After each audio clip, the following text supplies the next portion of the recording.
Joseph KPCC president സ്ഥാനം ഒഴിയണമെന്ന് ആവശ്യപ്പെട്ടുകൊണ്ടാണ് കോഴിക്കോട് ആദ്യം flex ഉയർന്നത്. അതിന് പിന്നാലെ തൃശൂരും ഫ്ലെക്സ് ഉയർന്നിട്ടുണ്ട്. KPCCക്ക് ഒരു മുഴുവൻ സമയ പ്രസിഡന്റ് വേണമെന്നാണ് ഈ ബോർഡിൽ പരാമർശമുള്ളത്. MP-യും MLA-യും മണ്ഡലം ശ്രദ്ധിക്കട്ടെ എന്നും ബോർഡിലുണ്ട്.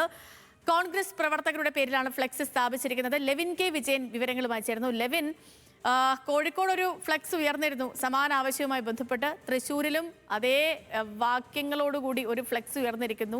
സണ്ണി ജോസഫ് മന്ത്രിയായതിനു ശേഷം അദ്ദേഹത്തിന് സംഘടനാ കാര്യങ്ങളിൽ പൂർണ്ണമായും ശ്രദ്ധ കേന്ദ്രീകരിക്കാൻ കഴിയുന്നില്ല എന്നുള്ളത് സത്യമാണ്. പക്ഷേ കുറച്ച് ദിവസങ്ങൾക്ക് മുൻപ് തന്നെ സണ്ണി ജോസഫിന് പകരം മറ്റ് ആര് വരും അങ്ങനെ ചൊല്ലി പേരുകളൊക്കെ ഇപ്പം കൊടിക്കുന്നിൽ സുരേഷിന്റെ അടക്കം പേരുകൾ, ബെന്നി ബെഹനാന്റെ അടക്കം പേരുകൾ, എന്തിന് ഷാഫി പറമ്പിലിന്റെ പോലും പേരൊക്കെ ഉയർന്നു കേട്ടതാണ്. KPCC അധ്യക്ഷ സ്ഥാനത്തേക്ക് ഇവരൊക്കെ വരും എന്ന തരത്തിലേക്ക്. പക്ഷെ പിന്നീട് ആ പേരുയർച്ചകൾക്കൊന്നും ഒരു തുടർച്ച കണ്ടില്ല.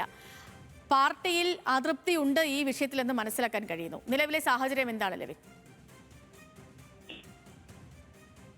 തെരഞ്ഞെടുപ്പിന് ശേഷം KPCC അധ്യക്ഷ സ്ഥാനത്തിൽ മാറ്റമുണ്ടാകുമെന്നുള്ള സൂചനകൾ നേരത്തെ തന്നെ പുറത്തു വന്നിരുന്നു. നിലവിലെ പ്രസിഡന്റായിട്ടുള്ള സണ്ണി ജോസഫിനെതിരെ ഒട്ടേറെ ആരോപണങ്ങളുണ്ട്. തെരഞ്ഞെടുപ്പ് സമയത്ത് സ്വന്തം മണ്ഡലത്തിൽ മാത്രം ഒതുങ്ങി നിന്ന് പ്രവർത്തിച്ച സണ്ണി ജോസഫ് മറ്റു മണ്ഡലങ്ങളിൽ സംസ്ഥാന തലത്തിൽ നടക്കുന്ന ഏറ്റവും പ്രധാനപ്പെട്ട തെരഞ്ഞെടുപ്പിന്റെ ഭാഗമായി നിന്ന് നേതൃത്വപരമായ പങ്ക് വഹിച്ചില്ല എന്നുള്ളതാണ് പ്രധാനപ്പെട്ട ആരോപണം. ഇതിനിടയിലാണ് ഇത്തരത്തിൽ പ്രസിഡന്റ് സ്ഥാനത്ത് മാറ്റമുണ്ടാകുമെന്നുള്ള സൂചനകളും വാർത്തകളും പുറത്തു വന്നത്. കൊടിക്കുന്നിൽ സുരേഷ് അടക്കമുള്ള ബെന്നി ബെഹനാൻ അടക്കമുള്ള പ്രധാനപ്പെട്ട നേതാക്കളുടെ പേരുകളെല്ലാം ആ സ്ഥാനത്തേക്ക് ഉയർന്നു കേൾക്കുകയും ചെയ്തിട്ടുണ്ട്. ഏതായാലും കൊടിക്കുന്നിൽ സുരേഷും ബെന്നി ബെഹനാനും അടക്കമുള്ള ആളുകളാണ്. രണ്ടുപേരും ജനപ്രതിനിധികളാണ്, MP-മാരായി പ്രവർത്തിക്കുന്ന ആളുകളാണ്.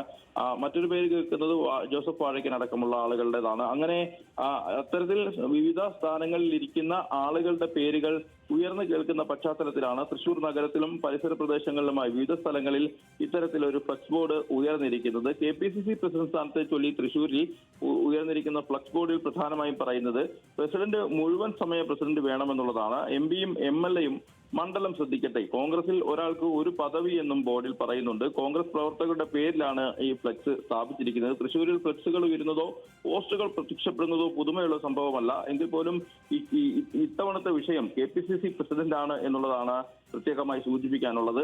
നിലവിലെ സാഹചര്യത്തിൽ KPCC പ്രസിഡന്റ് ആരാകുമെന്നുള്ള കാര്യത്തിൽ കോൺഗ്രസ് പ്രവർത്തകർക്കെല്ലാം വലിയ ആകാംക്ഷയുണ്ട്. ഗ്രൂപ്പ് താല്പര്യങ്ങൾക്കും മറ്റുമൊക്കെ വഴങ്ങിക്കൊണ്ട് അവർക്ക് ഇഷ്ടപ്പെടുന്ന തരത്തിലുള്ള ഒരു നേതാവ് പ്രസിഡന്റായി വരണമെന്നുള്ളൊരു ആഗ്രഹം കൂടി പല വിഭാഗങ്ങളിലായുള്ള പ്രവർത്തകർ മുന്നോട്ട് വയ്ക്കുന്നുണ്ട്. പക്ഷേ ഇതിൽ ഇത്തരത്തിലൊരു ഉയർന്നിരിക്കുന്ന അല്ലെങ്കിൽ ഫ്ലെക്സിൽ പ്രധാനമായും ഒരു പ്രത്യേകമായ വിഭാഗത്തെയോ അല്ലെങ്കിൽ നേതാവിന് കീഴിലുള്ള ഗ്രൂപ്പിനെയൊന്നും മെൻഷൻ ചെയ്യുന്നില്ല എന്നുള്ളതും എടുത്തു പറയേണ്ടതായിട്ടുള്ള കാര്യമാണ്. KPCCക്ക് പ്രസിഡന്റ് വേണം, അത് MP-യും MLA-യും ആവരുത് എന്നുള്ളതാണ് പ്രധാനമായും ഫ്ലെക്സിൽ ഉയർന്നിരിക്കുന്ന കാര്യം.